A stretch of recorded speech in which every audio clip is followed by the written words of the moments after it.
ത്യാഗം എന്ന അനിവാര്യത. ഭാഗം 2. അറിവിൻ്റെ അപര്യാപ്തത കൊണ്ടും പ്രവർത്തനശേഷിയുടെ കുറവുകൊണ്ടും ജീവന്റെ ശേഷിക്കുറവ് നിമിത്തം ഉൾക്കൊള്ളാനാവാത്ത പുതിയ അറിവിൻ്റെ ഭാരം കൊണ്ടുമെല്ലാം തളർന്നു പോകുന്ന സഹകാരികളും സാധാരണക്കാരുമായ ജീവനുകൾ ആചാര്യന് വിചാരപരമായി ഭാരമായി വരുന്ന ഗതികേടും മിക്കപ്പോഴും സംഭവിക്കുന്നു. സഹായകരായി നിന്ന് പ്രവർത്തിക്കുന്ന സമകാലിക ജീവനുകളും പക്ഷേ മുമ്പേ കടന്നുപോയി സൂക്ഷ്മത്തിൽ നിൽക്കുന്ന പിഴച്ച കർമ്മങ്ങളിലൂടെയും പീഡനങ്ങളിലൂടെയും വളർന്ന് വന്നിട്ടുള്ളവരും വിവിധ ഗതികേടുകൾ ജീവനിൽ വന്നു പെട്ടിട്ടുള്ളവരും തന്നെയാണ് എന്നതാണ് യാഥാർത്ഥ്യം. എന്നാൽ സഹായകരും സമകാലികരുമായ സാധാരണ ജീവനുകൾ ഉൾക്കൊണ്ടു നിൽക്കുന്ന സൂക്ഷ്മതരവും സ്ഥൂലതരവുമായ ഗതികേടുകൾക്ക് ഒപ്പം തന്നെ നല്ല ജീവനുകളുടെ വഴികളിലൂടെ സഞ്ചരിച്ച് ജന്മാന്തരങ്ങളിലൂടെ സംഭവിച്ച സത്കർമ്മങ്ങൾ കൊണ്ടുണ്ടായ നിക്ഷേപമായി കുറെയെങ്കിലും നന്മ ജീവനിൽ ഉള്ളവർ ആയിരിക്കുമെന്നും തീർച്ചയാക്കാം. നന്മയുള്ള ഒരു നേതൃജീവന് ചുറ്റുമായി ഭ്രമിക്കുന്ന ജീവരൂപങ്ങൾക്ക് അങ്ങനെ ഒരവസരം വന്നുപെടണമെങ്കിൽ അവിധത്തിലുള്ള ഒരു പൂർവജന്മ സുഹൃതം ഉണ്ടാവാതെ തരമില്ല താനും. ഇവിധം കുറെ നന്മയും കുറെ തിന്മയും ആചാര്യനുമായി താരതമ്യം ചെയ്യുമ്പോൾ ശേഷിക്കുറവുമായി നിലകൊള്ളുന്ന ആശ്രിത സമൂഹം അവരുടെ വൈകൃതങ്ങളും അറിവ് കുറവും പേറുന്ന പ്രവൃത്തികളിലൂടെ കരുതിക്കൂട്ടി അല്ലെങ്കിൽ പോലും ആചാര്യന്റെ പദ്ധതികൾക്ക് വിരുദ്ധമായി തീരുന്ന സംഭവങ്ങൾ വ്യക്തിപരവും സാമൂഹികവുമായ ജീവിതത്തിൽ സാധാരണമായി തീരുകയും ചെയ്യുന്നു. ജീവപ്രവർത്തനങ്ങളുടെ ഗതിവിഗതികൾ ഇവിധത്തിലായിരിക്കെ നേതൃജീവൻ ആയിത്തീരുന്ന ഒരാചാര്യൻ സ്വയം വളർച്ചയ്ക്കും വികാസത്തിനും തൻ്റെ തന്നെ ജീവസംരക്ഷണത്തിനും ഒപ്പം സമൂഹത്തെ ക്രമീകരിക്കേണ്ടുന്നതിനുമായി ഏറെ പാടുപെടേണ്ടി വരുന്നു. പ്രാപഞ്ചികമായ നിശ്ചയത്തിനൊത്ത് കാലം എന്ന പ്രവർത്തനത്തിൻ്റെ ഭാഗമായി സംഭവിക്കേണ്ടുന്ന തനതായ പ്രവർത്തനത്തിനായി വിധിക്കപ്പെട്ടിരിക്കുന്ന ആചാര്യ ജീവനോട് ഒത്തുനിൽക്കുന്ന കാര്യകാരണങ്ങളെക്കുറിച്ച് വേണ്ടുംവണ്ണം ബോധമില്ലാത്തവരും പ്രവർത്തനശേഷിയിലും മനോബലത്തിലും പിന്നോക്കം നിൽക്കുന്നവരുമായ ജീവസമൂഹങ്ങളെ നേർവഴിക്ക് നയിക്കുന്നതിനും വേണ്ടി ആചാര്യൻ അനുഭവിക്കുന്ന മാനസിക പീഡനത്തിലൂടെ വാസ്തവത്തിൽ ആചാര്യജീവന്റെ സൂക്ഷ്മശേഷി അത്രത്തോളമായി വളരുകയുമാണ് ചെയ്യുന്നത്.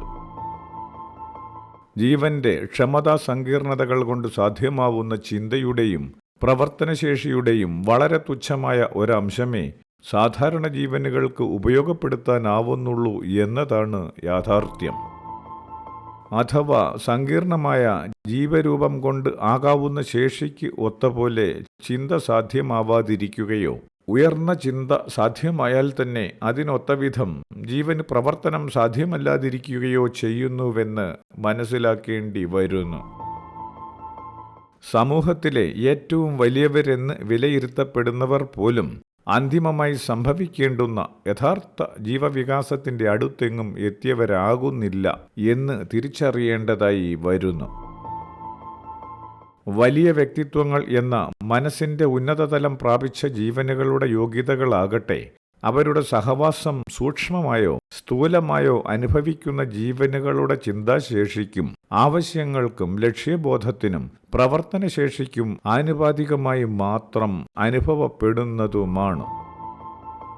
ജീവശേഷി കൊണ്ട് താഴേക്കിടയിലായ സസ്യങ്ങളെ സംബന്ധിച്ചിടത്തോളം മറ്റു സസ്യങ്ങളുടെ കഷ്ടങ്ങളും വേദനകളും സ്വന്തം പ്രശ്നമായി അനുഭവപ്പെടാൻ സാധ്യമാവുന്നുവെന്ന് കരുതാനാവില്ല.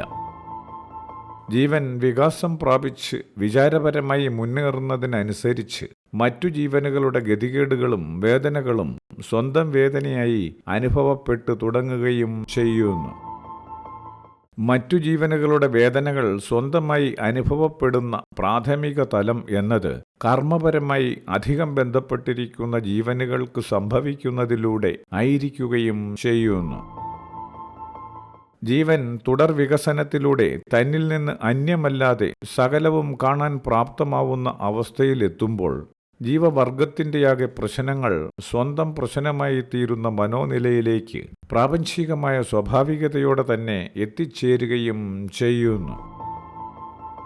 അതുകൊണ്ട് തന്നെ പൂർണ്ണനായ മനുഷ്യന് മറ്റു ജീവിതങ്ങളുടെ വഴിതെറ്റിയ പ്രവർത്തനങ്ങളും കഷ്ടപ്പാടുകളുടെ അനുഭവങ്ങളും അതിൻ്റെയൊക്കെ ഫലമായി സംഭവിക്കുന്ന സാമൂഹികമായ ദുരന്തങ്ങളും സ്വന്തം വേദന തന്നെയായി അനുഭവപ്പെടുകയും ചെയ്യുന്നു. കാരണം എന്ന നിലയിലേക്ക് സാന്ദർഭികമായി കടന്നുവരുന്ന ജീവൻ സമ്പൂർണനാകുന്നില്ലെങ്കിലും അറിവും ത്രികാലബോധവും പ്രവർത്തനശേഷിയും കൊണ്ട് ഒരു സാധാരണ മനുഷ്യൻ്റേതിനേക്കാൾ അനേകം മടങ്ങ് ശക്തമായ ചിന്താശേഷിയും വിവേചനശേഷിയും സംവേദനക്ഷമതയും ആയിരിക്കുന്നത് കൊണ്ട് സമൂഹമായിരിക്കുന്ന ഓരോ ജീവനും സംഭവിക്കുന്ന വിഷമതകൾ സൂക്ഷ്മമായ ജീവബന്ധം എന്ന അഖണ്ഡത നിമിത്തം ആചാര്യൻ്റെ വേദനയായി മാറുന്നു. ജീവനുകൾ ഓരോന്നും ചെയ്യുന്ന പ്രാപഞ്ചികമായ ലക്ഷ്യത്തിന് ഒക്കാത്ത പ്രവൃത്തികൾ എന്ന തെറ്റുകൾ ആചാര്യൻ്റെ മനസ്സ് എന്ന സൂക്ഷ്മ കാരണോർജത്തിന് ഒക്കാത്ത പ്രവൃത്തിയായി മാറുന്നു. മറ്റ് ജീവനുകളുടെ വേദനകളെ ഉന്നത ജീവൻ ഉൾക്കൊള്ളുന്നതിൻ്റെ അളവ് പ്രാപഞ്ചികമായ സൂക്ഷ്മ ബോധത്തിലൂടെ നിർണയിക്കപ്പെടുന്നത് ആ ഉന്നത മനസ്സിൻ്റെ വിശാലതയും ആഴവും എന്ന അതിസൂക്ഷ്മ സംവേദനശേഷി എത്രമാത്രമാകുന്നുവോ അതിന് ആനുപാതികമായിരിക്കും. ഇവിധം പരമ്പരകളുടെയും ലോകത്തിൻ്റെയും വേദനകളെ ഉൾക്കൊള്ളുന്ന ആചാര്യൻ്റെ പ്രവർത്തനം ത്യാഗം എന്ന വിശേഷണത്തിലൂടെ വിവരണങ്ങൾക്കതീതമായി നിലകൊള്ളുന്നു. പോയകാല ജീവപ്രവർത്തനങ്ങൾ കൊണ്ട് ദുഷിച്ചതും എന്നാൽ അവിധത്തിൽ ശക്തവുമായി തീർന്നിരിക്കുന്ന സൂക്ഷ്മാന്തരങ്ങളെ ശുദ്ധീകരിച്ച് നല്ലതിനെ നിറയ്ക്കുന്നതിനും വരും തലമുറകൾക്ക് സന്തുഷ്ടരാവുന്നതിനും യഥാർത്ഥ സങ്കല്പങ്ങളിലൂടെയും പ്രവർത്തനങ്ങളിലൂടെയും മുന്നേറുന്നതിനും മറ്റുമായി ശക്തമായ ഒരു ജീവസമൂഹത്തെ സൃഷ്ടിച്ചെടുക്കുക എന്നത് ആചാര്യ ലക്ഷ്യവും പ്രാപഞ്ചികമായ അനിവാര്യതയുമായി സംഭവിക്കുന്നു. ഇത്തരത്തിൽ നിരന്തരമായ ബോധ്യപ്പെടുത്തലുകളിലൂടെയും ജീവിതക്രമങ്ങളിലൂടെയും തനിക്ക് ചുറ്റുമുള്ള ജീവഭ്രമണങ്ങളെ ആചാര്യന്മാർ ശിഷ്യഗണങ്ങളാക്കി അല്ലെങ്കിൽ അനുയായികളാക്കി തയ്യാറാക്കുന്ന പ്രവർത്തനം ശക്തമാക്കുന്നു. ഗുരുശിഷ്യ ബന്ധത്തിൻ്റെയും സാമൂഹിക ക്രമങ്ങളുടെയും അതിനിഗൂഢമായ പൊരുൾ ഇത്തരം കാര്യങ്ങൾ കൊണ്ടെല്ലാം അങ്ങേയറ്റം സങ്കീർണവും അത്യധികം വിലപ്പെട്ടതും ആകുന്നു. അത്യധികം വിലപ്പെട്ടത് എന്ന സങ്കല്പത്തിലുള്ള ഗുരുശിഷ്യ ബന്ധങ്ങളും സാമൂഹിക ക്രമങ്ങളും തലമുറകളിലൂടെ ലോകത്ത് പ്രവർത്തിച്ചു തുടരുന്ന ശക്തമായ എല്ലാ പരമ്പരകളിലും കണ്ടെത്താനുമാവുന്നു. ആചാര്യമാർഗത്തിലൂടെ പ്രവർത്തിച്ചു മുന്നേറാൻ ശ്രമിക്കുന്ന ശിഷ്യഗണങ്ങൾ എല്ലാം തന്നെ കഠിനമായ ജീവിതനിഷ്ഠയുള്ളവരും ലക്ഷ്യത്തിൽ കണിശതയുള്ളവരും പീഡനങ്ങളെ മിക്കപ്പോഴും വകവയ്ക്കാത്തവരും ധർമ്മമാർഗം തെറ്റാത്തവരും ഭയമില്ലാത്തവരും ആകുന്ന പക്ഷം കാലങ്ങൾ കടന്നുപോയിട്ടെങ്കിലും ഏറെക്കുറെ ലക്ഷ്യത്തിൽ എത്തുന്നവരും വിജയികളും ആയിത്തീരുന്നുവെന്ന് കാണാനാവുന്നു. ഇത്തരത്തിൽ ഒരു പരമ്പരയുടെ ശക്തി സാവധാനം വികസിച്ചു വരുമ്പോൾ ആദ്യാവസ്ഥയിൽ ഉണ്ടായിരുന്ന അതിൻ്റെ ഗതികേടിൽ നിന്ന് വ്യത്യസ്തമായി ദുരന്തതരമായ അനുഭവങ്ങൾ അപ്രത്യക്ഷമാവുകയും ഐശ്വര്യവും സൗഭാഗ്യങ്ങളും ഉള്ളവരായി തീരുകയും ചെയ്യുന്നു. ഇങ്ങനെ സംഭവിക്കുന്നത് സൂക്ഷ്മശക്തികളായി എതിരിട്ട് നിന്ന ജീവനുകൾ സംഘടിതമായ മനഃശക്തിക്ക് മുന്നിൽ പ്രവർത്തിക്കാനാവാതെ ഉപദ്രവങ്ങളിൽ നിന്ന് ഒഴിവായി പിൻവാങ്ങുന്നു എന്നതുകൊണ്ടു കൂടിയാണ്.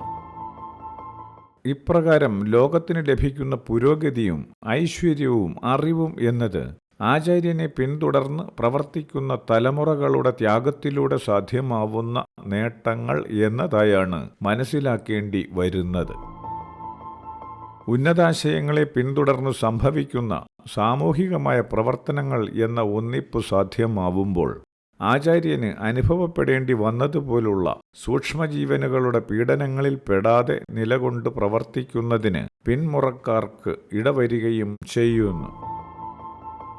എന്നാൽ മനഃശക്തിയും ജീവശേഷിയും എന്ന ഊർജത്തിന് പ്രവർത്തനക്ഷമം ആയിരിക്കാൻ കഴിയുന്നത് പോലെ തന്നെ പ്രവർത്തനരഹിതമായ സംഭരിതാവസ്ഥ മാത്രമായി നിലനിൽക്കുന്നതിനും സാധ്യമാണ്. കൂടുതൽ അറിയുകയും കൂടുതൽ ശേഷിയാർജിക്കുകയും ചെയ്യുന്നുവെങ്കിലും ത്യാഗപൂർണമായ പ്രവർത്തനങ്ങളിലൂടെ മറ്റു ജീവനുകളുടെ നന്മയ്ക്ക് വേണ്ടി ഒരു പരമ്പരയെ സൃഷ്ടിച്ച് പ്രവർത്തിക്കുവാൻ തയ്യാറാകാതിരിക്കുന്ന പക്ഷം അങ്ങനെയുള്ള ഒരു ജീവശേഷിക്ക് മറ്റു ജീവനുകളുമായി രക്ഷകൻ എന്ന നിലയിൽ കർമ്മബന്ധമില്ലാത്തതായി, ജീവനുകളുടെയും പരമ്പരകളുടെയും മേൽ അവകാശമില്ലാത്തതായി വരികയും ചെയ്യുന്നു. ജ്ഞാനതരമായി ഉണ്ടായിട്ടുള്ള നേട്ടങ്ങൾ മറ്റു ജീവനുകൾക്ക് പകർന്നു കൊടുക്കാതെ ഒറ്റപ്പെട്ടു നിൽക്കുന്ന ജീവശക്തികൾക്ക് ലോകത്തിന്റെ സാങ്കല്പിക നേതൃത്വങ്ങളായി കൃഷ്ണനും ബുദ്ധനും യേശുവും നബിയും ശ്രീനാരായണനും പോലുള്ള ഗുരുക്കന്മാരെ പോലെ പരമ്പരകൾക്കും ലോകത്തിനും അവകാശികളായിരിക്കുവാൻ യോഗ്യത ഉണ്ടായി വരുന്നില്ല. ത്യാഗരഹിതരായ വിരുദ്ധന്മാരായ സൂത്രക്കാർ പ്രപഞ്ചശേഷിയുടെ ലക്ഷ്യം കണ്ടെത്തുന്നതിൽ പരാജയപ്പെട്ടു നിൽക്കുന്നവരോ, ഏറ്റെടുക്കേണ്ടതായ ത്യാഗത്തെയും ലക്ഷ്യത്തെയും ഭയക്കുക നിമിത്തം അറിഞ്ഞിട്ടും പ്രവർത്തിക്കാനാകാത്തവരോ ആവുന്നു. പ്രാപഞ്ചികമായ ലക്ഷ്യത്തിന് ഒത്ത ഉത്തരവാദിത്വങ്ങൾ ഏറ്റെടുക്കുന്നതിൽ വിമുഖത ഉള്ളവരായി ഊർജതരമായ നിശ്ചലാവസ്ഥ ആയിത്തീരാതെ എന്നെന്നും ധീരമായി മുന്നേറിയ ഓരോ ജീവനും ആരാധന അർഹിക്കുകയും ജന്മാന്തരങ്ങളിലൂടെ ആചാര്യ പദവിയിലെത്തി നിലകൊള്ളുകയും ചെയ്യുന്നു.